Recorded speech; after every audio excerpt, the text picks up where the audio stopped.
BBC প্রবাহে আপনাদের সবাইকে স্বাগত জানাচ্ছি আমি শারমিন রমা। শুরুতেই দেখে নেব আজ কি থাকছে। ইরান যুক্তরাষ্ট্র সমঝোতার মেয়াদ শেষ, বাড়াতে নারাজ ট্রাম্প। তেহরানকে আত্মসমর্পণের হুঁশিয়ারি, হরমুজ নিয়ন্ত্রণে ওয়াশিংটনের দাবি। হরমুজ ইস্যুতে মাস্কাট তেহরান সমঝোতায় ট্রাম্পের ক্ষোভ, ওমানে বোমা হামলার হুমকি মার্কিন প্রেসিডেন্টের। 24 দিনের আন্দোলনের চাপে পিছু হটল ঝাড়খণ্ড সরকার। বাতিল জেএসএসসি সিজিএল পরীক্ষা, টিডিপিএল এর সব পরীক্ষা নিয়োগে তদন্তের সিদ্ধান্ত। ইরানের সাথে সমঝোতা স্মারকের মেয়াদ শেষ হয়ে গেলেও তা বাড়াতে রাজি নন মার্কিন প্রেসিডেন্ট ডোনাল্ড ট্রাম্প। বলেন তেহরানের উচিত আত্মসমর্পণ করে সাদা পতাকা উত্তোলন করা। হরমুজ প্রণালী পুরোপুরি ওয়াশিংটনের নিয়ন্ত্রণে রয়েছে বলেও দাবি করেন আবারও। শর্ত ভেঙে ইরানে যুক্তরাষ্ট্রের হামলার মধ্য দিয়ে আগেই সমঝোতা স্মারক অর্থহীন হয়ে গেছে, এমন মন্তব্য করেছে তেহরান। যুক্তরাষ্ট্র ইরানের মধ্যে আলোচনার ভবিষ্যৎ অনিশ্চিতই ছিল। এবার উভয় পক্ষের মধ্যে স্বাক্ষরিত 60 দিন মেয়াদী সমঝোতা স্মারকের মেয়াদও শেষ।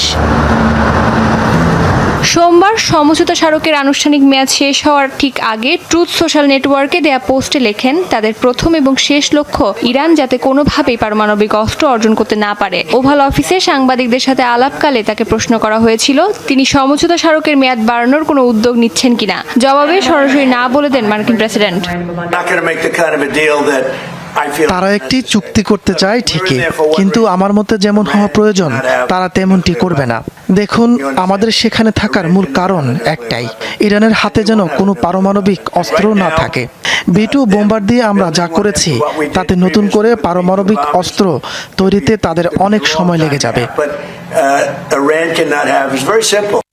সমঝোতা স্মারককে অর্থহীন আখ্যা দিলেন ইরানের পররাষ্ট্র মন্ত্রণালয়ের মুখপাত্র ইসমাইল বাঘেই। তার দাবি, শর্ত ভেঙে যুক্তরাষ্ট্র ইরানে হামলা চালানোর সাথে সাথেই অকার্যকর হয়ে গেছে যুদ্ধবিরতি।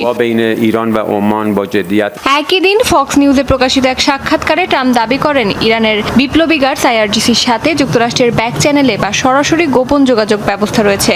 ট্রাম্পের এমন দাবি উড়িয়ে দিয়েছেন IRGCর একজন মুখপাত্র। বলেন, যুদ্ধের ময়দানে পরাজয় ও চরম হতাশা থেকে এমন মিথ্যাচার করছেন মার্কিন প্রেসিডেন্ট।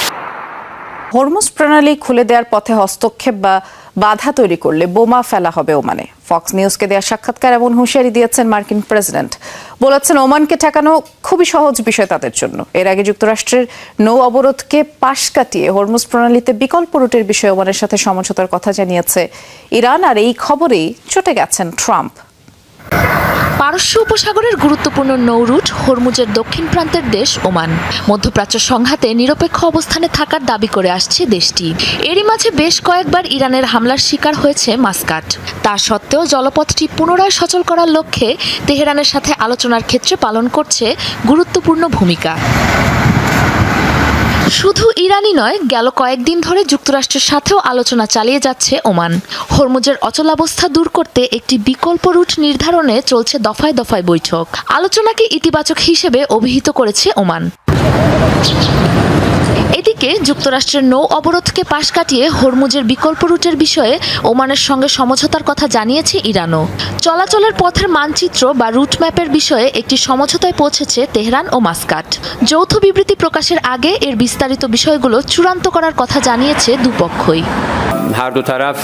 দৃঢ়তার সাথে আলোচনা চালিয়ে যাচ্ছে ওমান ও ইরান। যৌথ বিবৃতি নিয়েও মতবিনিময় চলছে। উভয় পক্ষই এমন একটি ঐক্যমত্যে পৌঁছাতে চায় যা আন্তর্জাতিক নৌ চলাচল সংক্রান্ত বিষয়গুলো বিবেচনায় রেখে তাদের নিজস্ব স্বার্থ ও উদ্বেগের বিষয়গুলোরও সুরাহা করবে। আর এই খবরে আরও চটে গেছেন ট্রাম্প। মিত্রদেশ হওয়া সত্ত্বেও হরমুজ প্রণালীর ইস্যুতে হস্তক্ষেপ বা বাধা তৈরি করলে বোমা ফেলা হবে ওমানে। ফক্স নিউজকে দেওয়া এক সাক্ষাৎকারে এমন হুঁশিয়ারি দিয়েছেন মার্কিন প্রেসিডেন্ট। বলেন, ওমানকে ঠেকানো খুবই সহজ বিষয় তাদের জন্য। আত্মসমর্পণ ছাড়া ইরানের কাছে আর কোনো পথ খোলা নেই।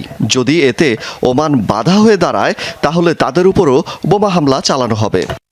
এর আগে চলতি মাসের শুরুর দিকে ইরানের পররাষ্ট্রমন্ত্রী আব্বাস আরাকচি দাবি করেন, গুরুত্বপূর্ণ এই নৌপথ পুনরায় পুরোপুরি চালু হওয়া নির্ভর করছে যুক্তরাষ্ট্রের কাছ থেকে ইরানের ক্ষতিপূরণ পাওয়ার উপর। তেহরানের মতে সমঝোতা স্মারক লঙ্ঘন করে ইরানের উপর ফের হামলা করার জেরেই ওয়াশিংটনকে দিতে হবে এই ক্ষতিপূরণ। তবে হরমুজের বিকল্প রুট নির্ধারণে হওয়া চুক্তিতে ঠিক কী ধরনের শর্তগুলোকে বাধা হিসেবে গণ্য করছেন ট্রাম্প তা এখনও স্পষ্ট নয়। হামাস নিরস্ত্রীকরণের শর্ত না মানলে তার পরিণতি হবে ভয়াবহ। ইসরায়েলের সাথে বৈঠক শেষে এমনই হুঁশিয়ারি দিয়েছেন মধ্যপ্রাচ্যে সফরে আসা মার্কিন বিশেষ দূত Gerard Kushner.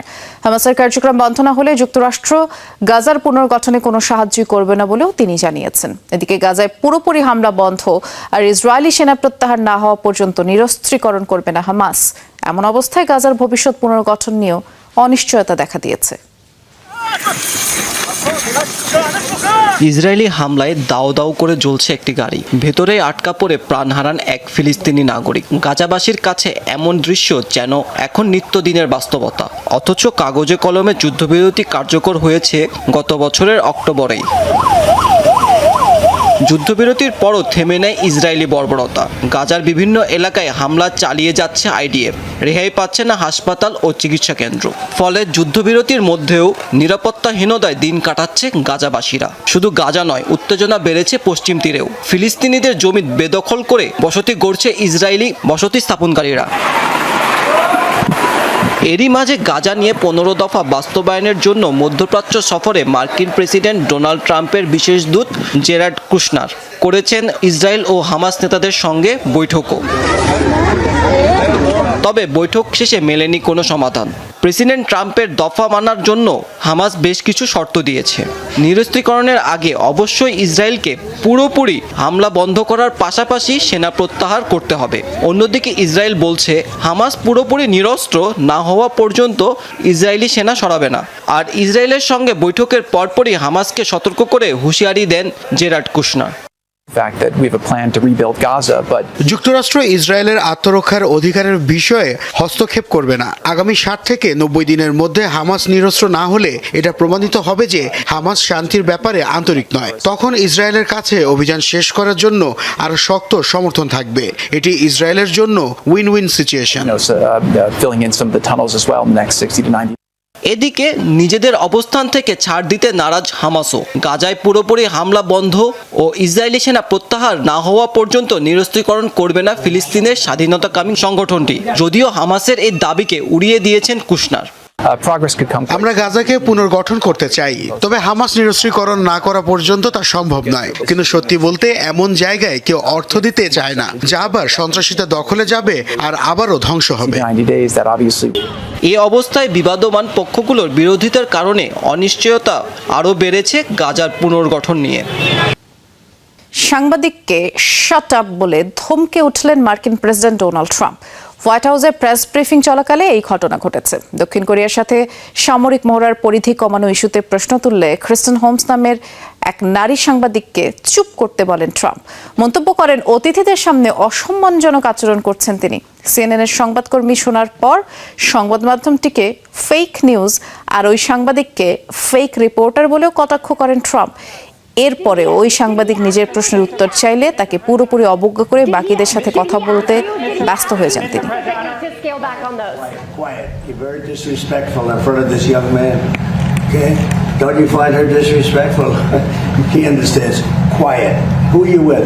I'm with CNN. Fake news. I just wanted to follow up on the South Korea question. You're a loud, boisterous person. You're fake news. I was trying to find out if you had been মার্কিন president Donald ট্রাম্পের দায়িত্ব গ্রহণের পর থেকেই ব্যাপক অবনতি হয়েছে যুক্তরাষ্ট্রের জনসাধারণের আর্থিক অবস্থার। এমন অভিমত দেশটির প্রায় 53% ভোটারের। জরিপ চালিয়ে এই তথ্য নিশ্চিত করেছে ব্রিটিশ গণমাধ্যম ফিনান্সিয়াল টাইমস। সমীক্ষায় দেখা গেছে মাত্র 21% মানুষ মনে করছেন যে ট্রাম্পের শাসনামলে আর্থিক পরিস্থিতির উন্নতি হয়েছে। রাজনৈতিকভাবেও স্পষ্ট এই বিভাজন। প্রায় 80% ডেমোক্র্যাট ভোটার এবং 23% রিপাবলিকানও একমত এই আর্থিক ধসের বিষয়ে। এছাড়াও ভুল পথে পরিচালিত হচ্ছে মার্কিন অর্থনীতি এমন মনে করছেন 86% ডেমোক্র্যাট, 37% রিপাবলিকান। সামগ্রিকভাবে প্রেসিডেন্ট ট্রাম্পের কর্মকাণ্ড নিয়ে ব্যাপক অসন্তুষ্ট প্রায় যুক্তরাষ্ট্রের 55% মানুষ। মুদ্রাস্ফীতি, জীবনযাত্রায় বেপরোয়া ব্যয়, কর্মসংস্থান, শুল্ক, বাণিজ্য, বিশেষ করে ইরান সংক্রান্ত ইস্যু নিয়েই সবচেয়ে বেশি ক্ষোভ প্রকাশ করেছে সাধারণ মার্কিনীরা।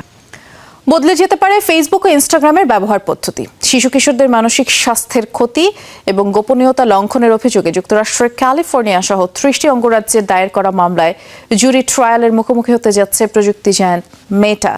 মামলায় $1 ট্রিলিয়ন বেশি ক্ষতিপূরণের পাশাপাশি প্ল্যাটফর্মে বড় ধরনের পরিবর্তনের দাবি জানানো হয়েছে।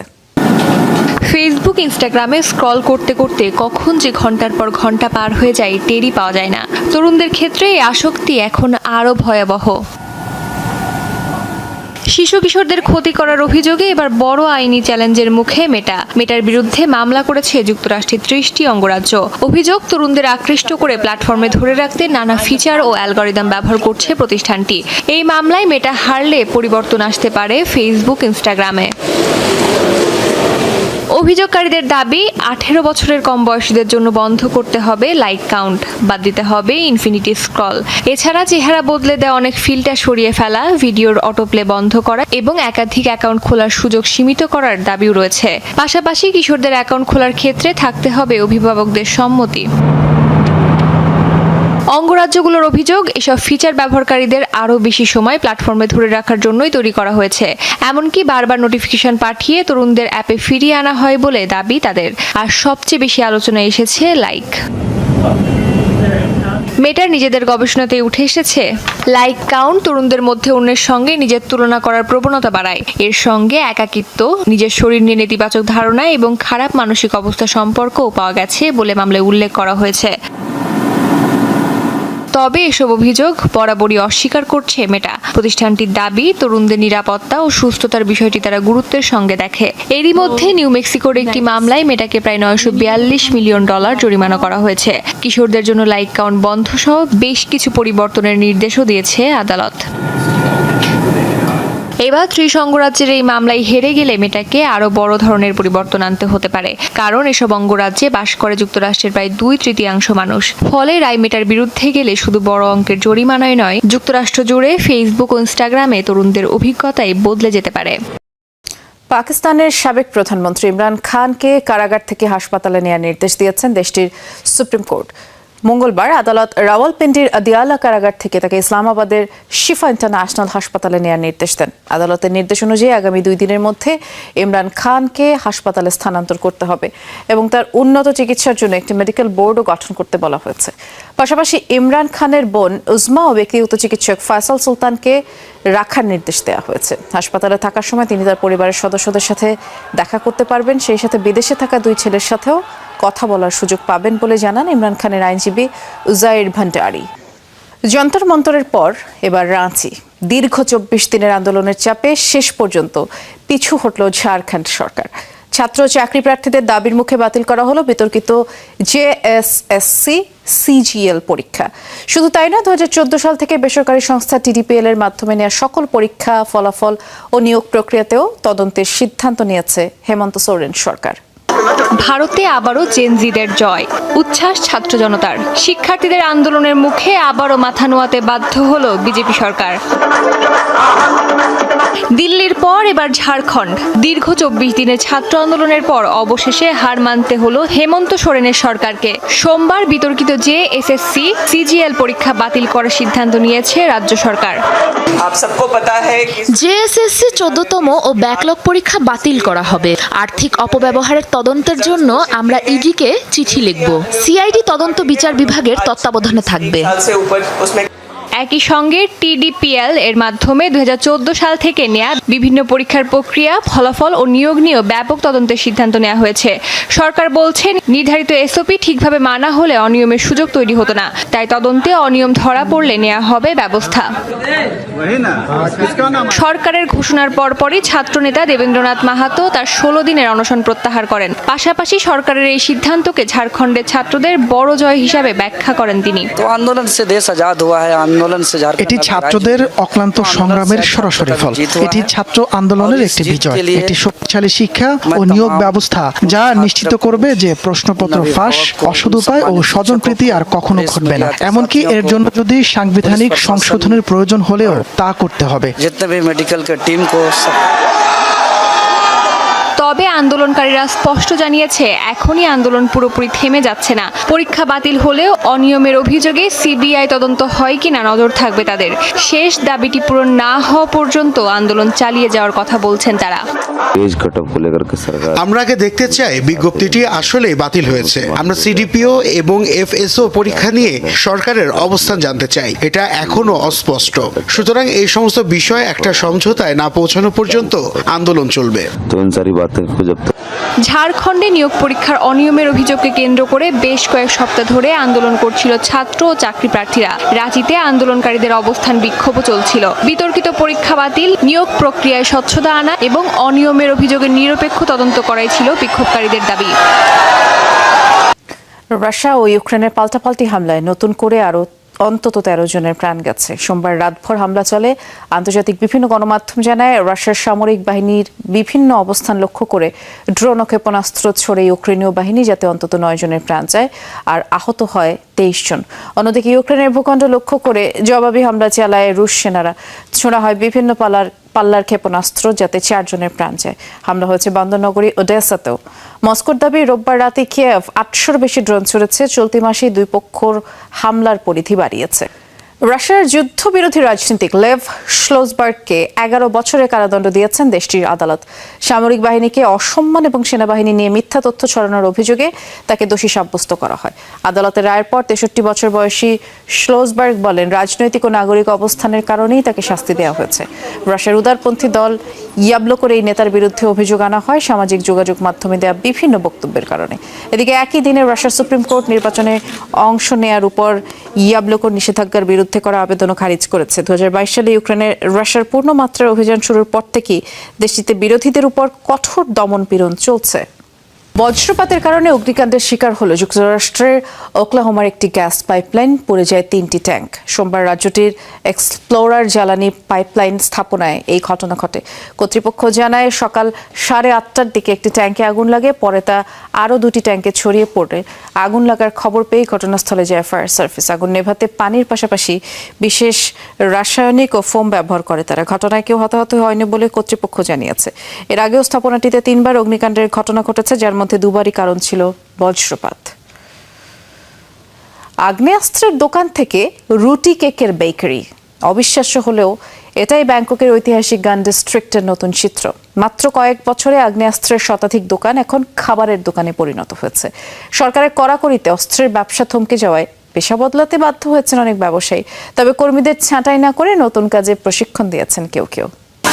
ব্যাংককের ব্যস্ততম এলাকায় অবস্থিত এই বেকারি। কেক, রুটির মতো বিভিন্ন খাবার কিনতে ভিড় ক্রেতাদের। তবে কয়েক বছর আগেই এখানকার চিত্র ছিল একেবারেই আলাদা। খাবার নয়, বরং বিভিন্ন ধরনের আগ্নেয়াস্ত্র বিক্রি করা হতো এই দোকানে। থাইল্যান্ডের রাজধানী ব্যাংককের এই এলাকাটি একসময় পরিচিত ছিল গান ডিস্ট্রিক্ট নামে। রাস্তার দুই পাশে ছিল আগ্নেয়াস্ত্রের শত শত দোকান। বিভিন্ন ধরনের হ্যান্ডগান থেকে শুরু করে রাইফেল, শটগান সহ নানান ধরনের অস্ত্র বিক্রি হতো। মিলত গ্রেনেড সহ বিভিন্ন ধরনের বিস্ফোরকও। এখানে আগে বিভিন্ন ধরনের বন্দুক সাজিয়ে রাখা হতো। লং রেঞ্জ বন্দুকের জন্য আলাদা জায়গা ছিল।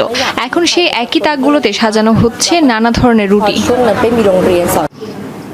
পরিসংখ্যান বলছে, এশিয়ার বেসামরিক আগ্নেয়াস্ত্রের মালিকানার শীর্ষ দেশগুলোর একটি থাইল্যান্ড।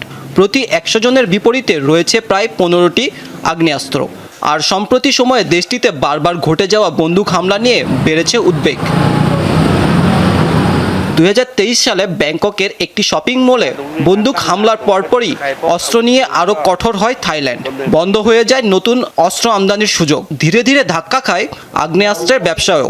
ফলে প্রজন্মের পর প্রজন্ম ধরে অস্ত্রের ব্যবসা করা দোকানগুলো এখন বদলে যাচ্ছে। বন্দুকের বদলে কোথাও বিক্রি হচ্ছে কেক, রুটি। অস্ত্রের তাকেই জায়গা করে নিয়েছে খাবার। ব্যবসা বদলেও কর্মীদের পাশে থাকছেন দোকান মালিক। আগের কর্মীদেরই দিয়েছেন রুটি তৈরির প্রশিক্ষণ। ফলে নতুন ব্যবসায় নিজেদের আয় নিশ্চিত করার পাশাপাশি কর্মীদের জন্য রেখেছেন কর্মসংস্থান। সত্যি বলতে বন্দুক বিক্রির চেয়ে রুটি বিক্রি করা বেশি পরিশ্রমের। তবে কর্মী ও পরিবারকে দেখাশোনা করতে পারছি, এটাই সবচেয়ে গুরুত্বপূর্ণ। এখনও অনেক দোকানদারই রয়েছেন তাদের পুরনো ব্যবসায়। আর দিন দিন আরও বেশি কঠোর হচ্ছে আগ্নেয়াস্ত্র বিক্রির বিধিনিষেধ। ব্যবসায়ীদের দাবি, সমস্যার জায়গায় ব্যবস্থা না নিয়ে শুধু বৈধ অস্ত্রের ব্যবসায় কড়াকড়ি করা হচ্ছে। এতে কৃত্রিম চাহিদা তৈরি হচ্ছে অবৈধ অস্ত্রের ওপর। সবাইকে শুভকামনা জানিয়ে আমি শারমিন রমাজ এখানে বিদায় নিচ্ছি। ভালো থাকবেন।